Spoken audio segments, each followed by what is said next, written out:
عشقای خودم، حالتون چطوره؟ امیدوارم که عالی باشید. آریان تک هستم. خیلی خوش اومدید به چنل یوتیوب. و اینم بگم که این اولین پیام صوتی من تو چنل یوتیوب هستش. خیلی خوشحالم که دارم کارم به طور حرفه‌ای شروع میکنم. شاید سوالی که تو ذهنتون بیاد اینه که چه حرفه‌ای؟ اصلا کاری کردی مگه؟ چیزی پست کردی؟ اصلا چیکار کردی که داری میگی حرفه‌ای؟ ارزم به حضورتون، خب من به قولی تازه کار رو دارم شروع میکنم. هیچ ایده ای نداشتم وقتی میخواستم این کار رو شروع کنم. نه ایده ای داشتم، نه انگیزه، نه امید، هیچی. یعنی هیچی. راست دارم میگم هیچ ایده ای نداشتم که چرا دارم این کار رو شروع میکنم.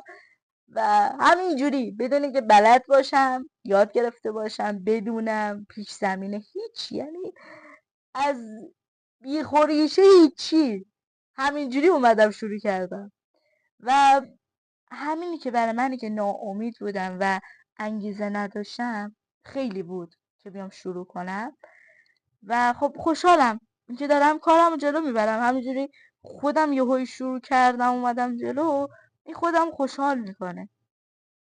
و اینکه امیدوارم در آینده یه عالمه پادکست های الان رو نگاه نکنید، شاید بعد ارائه بدم ولی امیدوارم که تو آیندهمون یه عالمه پادکست های خفن، بهتر، جذابتری درست کنم و بسازم و ارائه بدم بهتون که شما هم حال کنید از اینکه دارید یا همچین پادکست خفنی گوش میدین و اینکه در کنار همدیگه خوش بگذرونیم. مهم اینه که کنار همدیگه خوش بگذرونیم. با ما همراه باشید و یادتون نره ما رو سابسکرایب کنید، ما رو داشته باشید، حتما گممون نکنید، حمایتمون کنید. و اینکه تا یادم نرفته اینم بگم که لایک و کامنت هم یادتون نره. لایکتون باعث میشه که من پر از انرژی های زیادی بشم، درونم پر از انرژی باشه، واسه اینکه بتونم براتون پادکست خیلی پر انرژی و خفن‌تری بگیرم که براتون جذاب باشه. و کامنت هاتون یادتون نره بهم خیلی انرژی میده، از این بابت که بدونم چه چیزهایی، چه کتابایی دوست دارید، چه داستانهایی دوست دارید.